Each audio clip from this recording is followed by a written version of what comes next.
Hello and welcome to my homestead here in Wales. It's getting towards the end of May and I'm standing in my orchard looking at the sky and wondering when the rain is going to start pouring down. We've got storms forecast for today, so all my gardening plans that I had have been shelved. I'm going to be doing other things instead. I love thunderstorms, but I don't like gardening in them. So the growth here has been abundant. The warmer weather, although the nights still are a bit chilly really for the time of year, but we have had some sun and there's been quite a bit of rain too, so everything is growing like crazy, particularly slugs and weeds. I've got weeds everywhere at the moment, so if it's something that's bothering you, rest assured it's bothering me as well. The minute I take my eye off a bed, weed seeds that have blown on seem to be germinating. Just remember that those gardens that are absolutely immaculate have got a team of people working on it full time. So don't despair. It's not that we're doing anything wrong. It's just most of us are doing it by ourselves and without a large team doing all the work for us. Oh God, wouldn't that be nice sometimes though? Anyway, I'm harvesting quite a lot at the moment. The polytunnel broad beans are just about ready to harvest as baby beans. These are actually going to be cleared before they reach their peak because I need the space for the tomatoes and aubergines and not courgettes, cucumbers and things like that in there. So they've been great, but they take up quite a bit of space. Harvesting lots of garlic scapes from the polytunnel hardneck garlic and elephant garlic, and the outside hardneck garlic and elephant garlic is starting to produce scapes as well. If you have softneck garlic that's producing scapes, there's something wrong. They don't. That means they're bolting. Other scapes you can use are leek scapes, which taste like mild leeks, and they can be used just in the same way as garlic scapes. And I'll be sharing some recipes for garlic scapes in a separate video.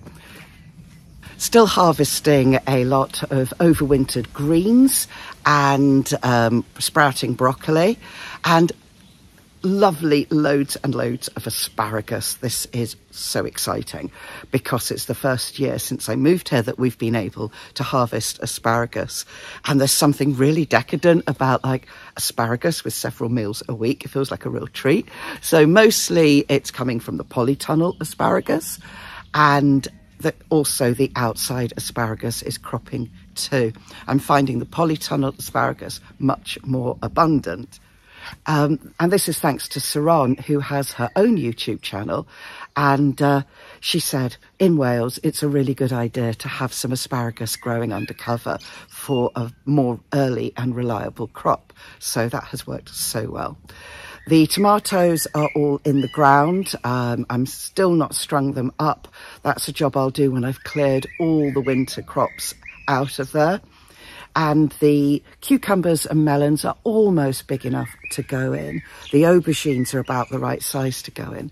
I don't put them in too small because slugs, you know, a slug can eat a baby melon or cucumber plant quite quickly. So I want them to be much more resistant to slugs.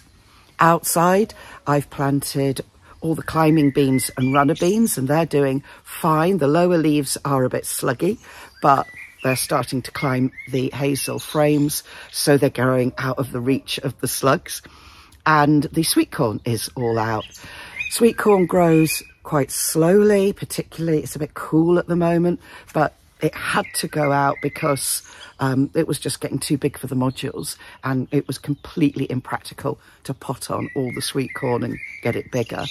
It's one reason why I don't do the Three Sisters method here in West Wales, or indeed when I was in Somerset. In the UK, beans grow much faster than sweet corn, so you're not going to be able to get that sweet corn growing up and then beans growing up that, which is part of the Three Sisters method. I do grow squash next to the sweet corn, which kind of snakes its way underneath and helps keep the ground weed-free-ish. The Three Sisters method is actually for storage crops. So storage winter squash, corn for drying and grinding, making into popcorn, and also beans for storage. So that's something to bear in mind if you've seen one of the memes on social media and you fancy trying it out. It's also for a completely different climate to ours, with a hotter, longer growing season. The slugs have had pretty much all of the carrots that were germinating. I was so excited to see them, and then I went away for a few days working in London. I was at Chelsea flower show, and I got back and they've almost all gone, so that's very sad.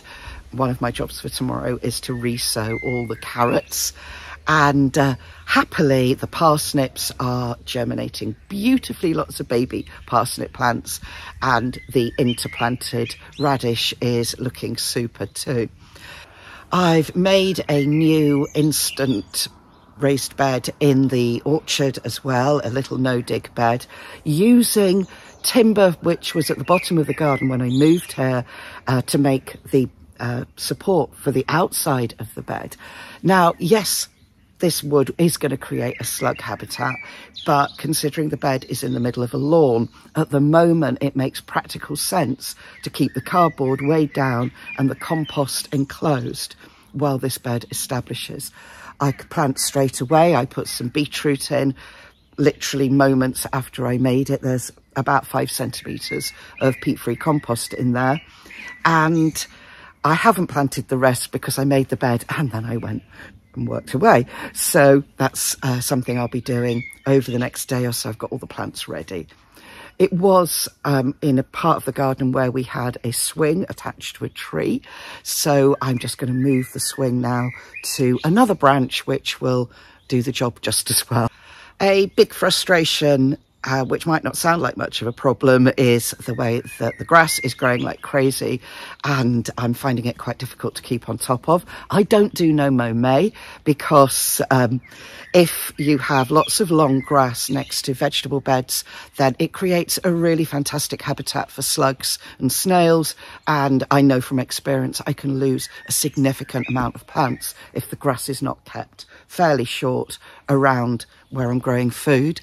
And also lots of wild creatures go into the long grass, and then at the end of May people come along and cut it down, and you're destroying their habitat and likely killing a lot of them. So instead I have wild areas of the garden which are never mown, and I keep the rest of the lawn fairly short. Lots of things flower in it. It's a weedy lawn, but it's producing lots of grass clippings to use as mulches and for my compost heap, and it still provides habitat for many, many creatures. Another thing here, in a rural environment, if you've got lots of long grass, it's very helpful for rats and other rodents to move around without the predators seeing them.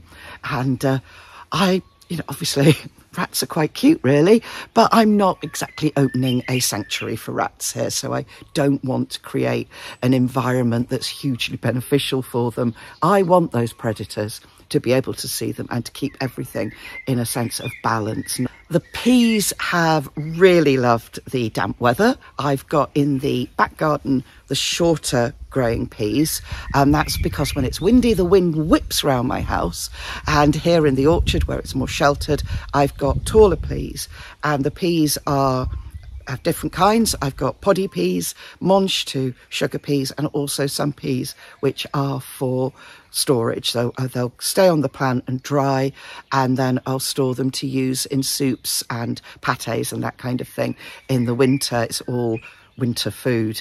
It's strange, isn't it, when you're desperate for the summer to properly happen, to be thinking about winter time and lovely warming food that you can eat then. Several of the climbing beans as well are also for winter storage. So I'm growing some climbing French beans and dwarf French beans, bush beans, which are for eating as green beans, and some which actually are drying beans as well. And then of the climbing ones, I've got quite a few runner beans, because I absolutely love runner beans. I think runner beans are just so delicious. So I've got plenty to eat as runner beans, and you can pickle and preserve them and do all kinds of things. And also some which are drying beans, such as Greek gigantes and czar and borlotti, which are growing so that the beans will be used as beans, not as pods. Really good source of delicious protein during the winter months, and so easy to store. After losing all of my winter brassicas last summer when it started raining in July, all of my Brussels sprouts, my kalettes, my sprouting broccoli was destroyed within days of being planted out by slugs the size of sheep.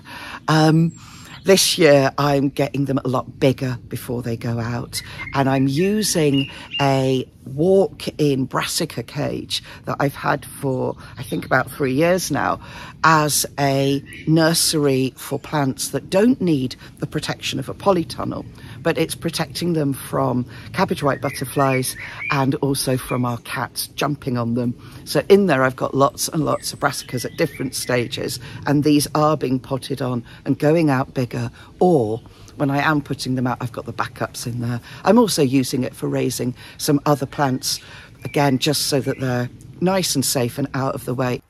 Over the next few days, I'll be sowing some more perilla, some more shiso, pretty much the same thing, because mine all got eaten by slugs in the greenhouse, and some more basil, because even though I've got plenty of basil, I don't have quite enough for all the preserving I want to do, so I'm doing a second sowing of that.